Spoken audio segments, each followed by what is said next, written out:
Ladies and gentlemen, President Trump and the Trump Organization is suing Congressman Elijah Cummings to block a subpoena.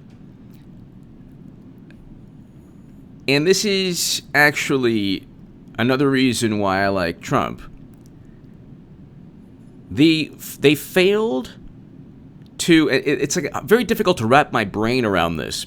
They failed to prove collusion, a collusion narrative that they fabricated. That was an absolute failure. That was a travesty where, if you look at my latest Federalist article, I explain why Comey, Strzok, McCabe, and others will be charged under a specific legal statute.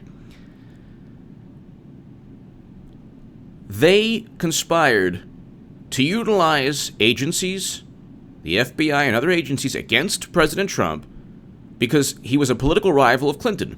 They used a Steele dossier purchased by Clinton, a CrowdStrike assessment purchased and outsourced by Clinton and Democrats. At the end of the day, they failed.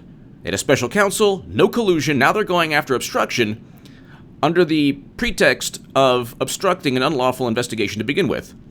So if they don't get Trump on a fabricated hoax and myth, they're going to get Trump. They're not going to, but they're going to try to impeach Trump on the notion that he obstructed an unlawful probe to begin with. How dare you even do that? So they started an unlawful probe based on gossip, hearsay, and nonsense, and they said, how dare you prevent us from tormenting you with our unlawful probe filled with illegal acts? James Comey leaking information, all that stuff. Classified intel, all that stuff. Andrew McCabe's under criminal investigation. James Baker's under criminal investigation. FBI, Peter Strzok was fired. He stated we'll stop Trump. But now they're going after his taxes because that didn't work out. But the big thing is that Elijah Cummings already is implicated in the IRS scandal under President Obama. They went after conservative groups utilizing the IRS. So Democrats are insidious. Meanwhile, the Clinton Foundation gets a free pass. And you have, like, former New York attorneys Preet Bharara on CNN. They're now CNN contributors. Clinton Foundation is literally an overt money laundering scheme where money flows in. 85 donors give $156 million. They get to meet with Clinton. Uranium One officials give millions. They get their deal. UBS gets millions. They get helped with the IRS because of Clinton. It gives millions in the Clinton Foundation. And they get helped. Secretary Clinton hooks them up with the IRS. And they give Bill Clinton a $1.2 million speaking gig. I mean, we can go on for $10 billion raised for the people of Haiti, only 3% distributed. Where'd the money go? I mean, we can go on and on. Weapons deal scandals, countries giving money to the Clinton Foundation and then getting exponentially greater weapons deals. David Sirota and Andrew Perez broke that story. They don't even like Trump. Now you have NPR, and I'll put this link below. IRS apologizes for aggressive scrutiny of conservative groups. So what they did to conservatives, they're now doing to Trump because the Russia collusion myth was exposed. It was completely and utterly debunked, just like the Steele dossier. But that's not enough, do you understand? It's not enough. Now they want to impeach him for having the audacity to say bad things about an unlawful probe to begin with. He said this, and that didn't obstruct anything. Good, you should sue all the Democrats. Not just Congressman Cummings, all the Democrats. IRS apologizes for aggressive scrutiny of conservative groups. In legal settlement that still awaits a federal judge's approval, the IRS expresses its sincere apology for mistreating a conservative organization called Lynchpins of Liberty, along with 40 other conservative groups, in their application for tax-exempt status. And in a second case, NorCal Tea Party Patriots and 427 other groups suing the IRS also reached a substantial financial settlement with the government. You had 427 groups that were targeted, and eventually 40 of them, receive an apology. And then a financial settlement from the United States government. This was Lois Lerner apologizing. She actually apologized. And you have a situation here where it's just unbelievable. It is unbelievable that they overtly utilize the United States government to go after their political opponents. And then when something happens, when William Barr actually shows, it's not even, look, he will eventually indict Clinton, eventually, when she loses the 2020 race and she's running again.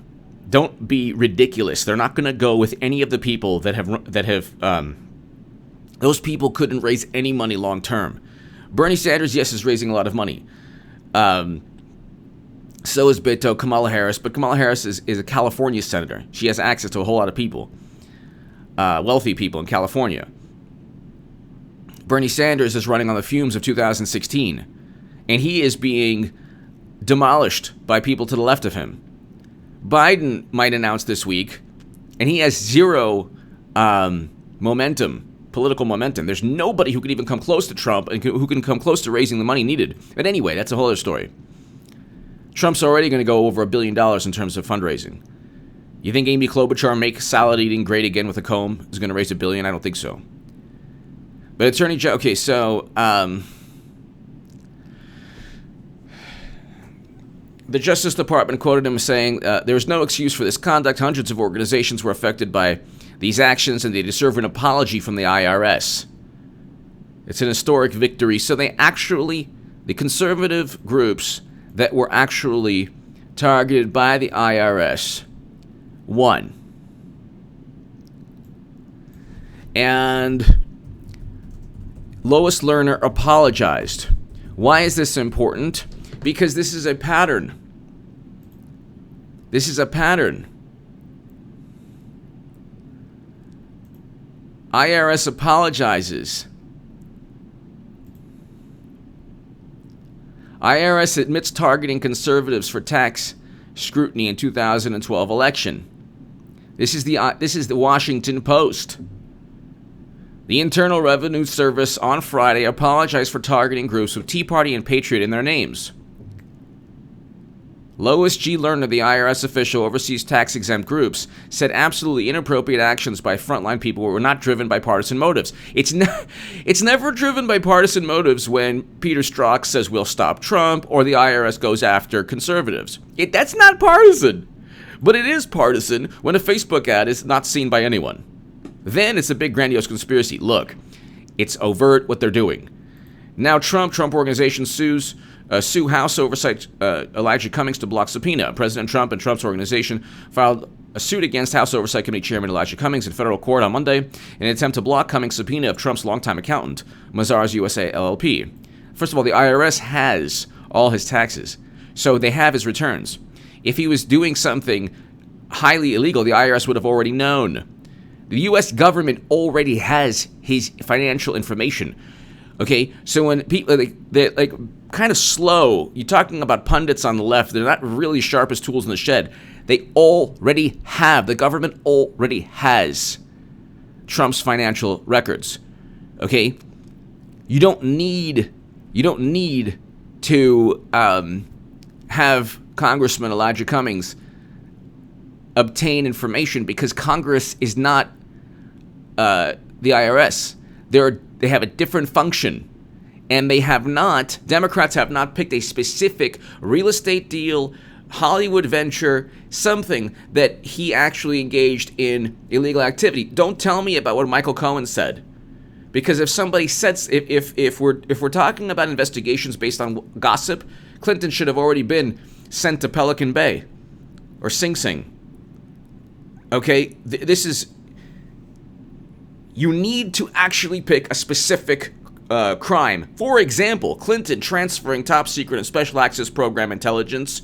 It doesn't matter if people allowed her to do so. Those people are implicated as well, which is probably why she hasn't been indicted yet. But I was 100% right that people at the FBI wanted to indict Clinton. The indictments were imminent, and they were prevented by James Comey. He overruled James Baker and Lisa Page.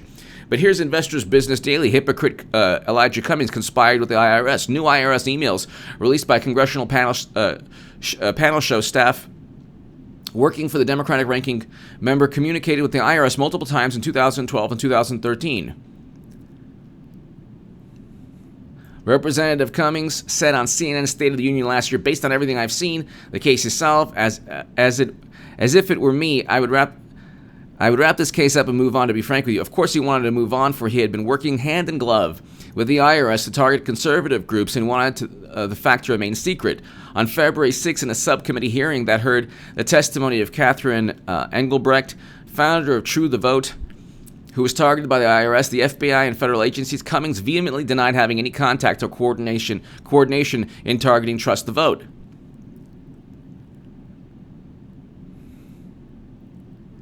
After the hearing, Engelbrecht filed formal ethics complaints against the Maryland Democrat of trying to intimidate her by causing the targeting. Responding, attorney Cleta Mitchell, who is representing True the Vote, indicated that staff on the committee had been involved in communication with the IRS. In short, Cummings was not telling the truth. Cummings, on 3 separate occasions, had sent letters with his title on the House Oversight and Government Reform Committee, stating that he had concerns that the True the Vote should be investigated. Meanwhile, you have AOC's, Alexandria Ocasio-Cortez's campaign, with the most shady fundraising financing apparatus, where they actually take Justice Democrats' money and funnel the money, $1 million, into 2 LLCs, and then some of the money is used to pay the co-founder of Justice Democrats and his corporation.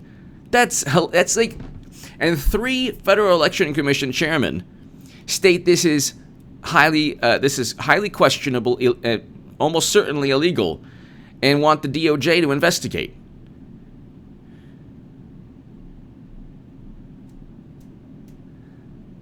So Congressman Elijah Cummings was part of all of this. And Trump has been in the public eye for decades.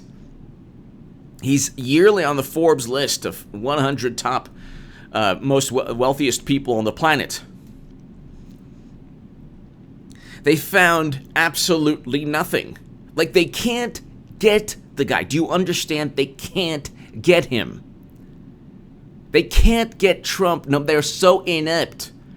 It takes a grandiose, like, conspiracy of individuals, from James Comey to Peter Strzok to Attorney General Loretta Lynch meeting with Bill Clinton to speak about golf brags and grandchildren, to a whole bunch, the Obama administration. It takes a lot of people to cover up Clinton's crimes.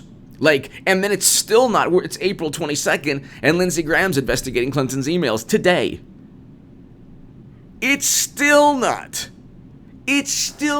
done. Clinton is still not done.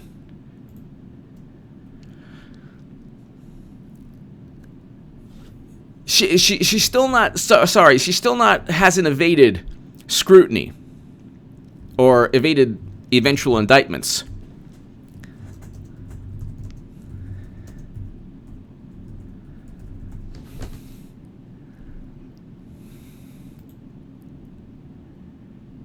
You had a situation, ladies and gentlemen. Ladies and gentlemen, where Clinton committed numerous crimes. And Chris Wallace is like, well, who are you to say that she committed crimes? This is on Fox News with Giuliani. It's like, no, this is a fact. Inherent in, even Comey said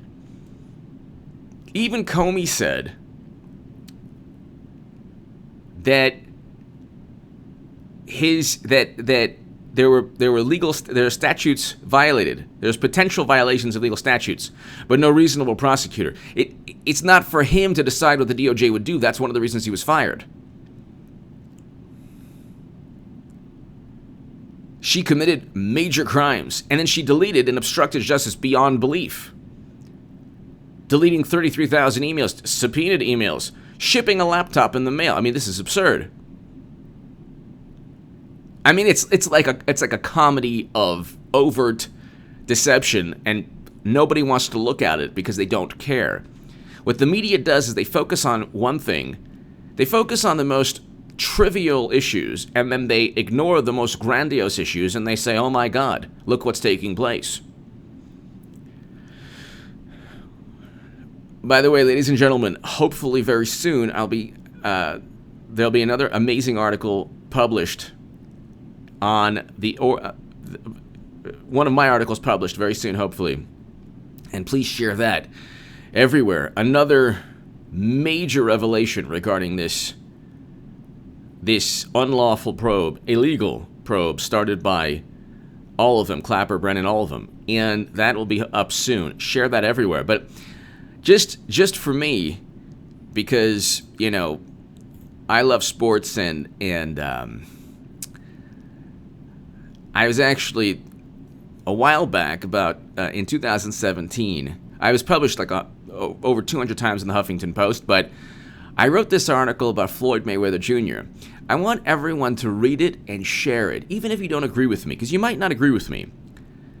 And I think Muhammad Ali is the best boxer of all time, but the article is Floyd Mayweather Jr. is the most dominant athlete and boxer of all time. I make the case. Because I make the case, read the article and tell me what you think. And this is just a debate I'm having with one of my friends right now, and I just want this article to go viral. And I wrote this in 2017, and the sports section in the Huffington Post published it. But it's below. So this has nothing to do with Russiagate or anything. And I waited until 16 minutes in to tell everyone about it, because it's I'm not annoying, because usually before I would always be the first thing, share this, share that. But I'm definitely going to tell you to share the Federalist article when it comes out. Oh, my recent Federalist articles. But I'm definitely going to tell you to share my Federalist articles below my Jerusalem Post Daily Caller articles. But this one is a sports article. I've written a couple sports articles before. Tell me what you think of it. Floyd Mayweather Jr. is the most dominant athlete and boxer of all time. It's in the description section. If you probably didn't disagree with me, that's fine, because I actually didn't believe this before I did research to write it. But I came to the conclusion after the research that he is. Anyway, President Trump is fighting back, and I see a lot of parallels between boxing and what Trump is doing. Like Mayweather, he has the best defense in the history of politics. And like Tyson up there, his punch, Trump, when he gets into the boxing ring with Democrats, he basically toys around with them. They throw flurries, they do everything possible, and they can't touch him. It's unbelievable. And now they're going after his taxes. And it's they can't get, they already have a history of targeting Republican groups. The congressman going after Trump's taxes has already been implicated in that whole scandal where Lois Lerner apologized for conservative groups being targeted. You now have a Russia collusion probe that is completely and utterly debunked. They found nothing. Now Plan B and C are obstruction of justice and taxes. They're going to lose miserably on obstruction of justice because he didn't obstruct any legal proceeding. He didn't obstruct any aspect of the investigation, so that's out the window. And the investigation was illegal to begin with. Then the taxes, they're not going to get his taxes ever. He's putting his foot down there because they don't have any legal justification to. They haven't pointed to a specific crime that he's alleged to have committed. And Michael Cohen's testimony or whatever is a guy who doesn't want to go to jail. So he hasn't proven, and nobody's proven any of his allegations. So whatever. And that's in the Southern District of New York, which one Slate article says, it's not even that. The Mueller report actually just kind of throws that under the the SDNY issues are now pretty much gone because of the Mueller report. That's what the Slate article says. Then the last thing, Plan C, is impeachment, which will work big time in Trump's favor. If they impeach Trump, he has even more If they impeach Trump, he has even more justification to find out how this took place and to apply the rule of law against people who actually committed crimes, namely Clinton and Comey. Give me your thoughts below. Share this segment everywhere. This is a really important segment. Share my Federalist article, the latest one about Comey and Strzok. And also, just if you like sports, give me your thoughts below. Floyd Mayweather Jr. is the most dominant athlete and boxer of all time. Give me your thoughts below on that. And get that going. Share that everywhere. Ladies and gentlemen, it's the big payback, like James Brown said. Thank you.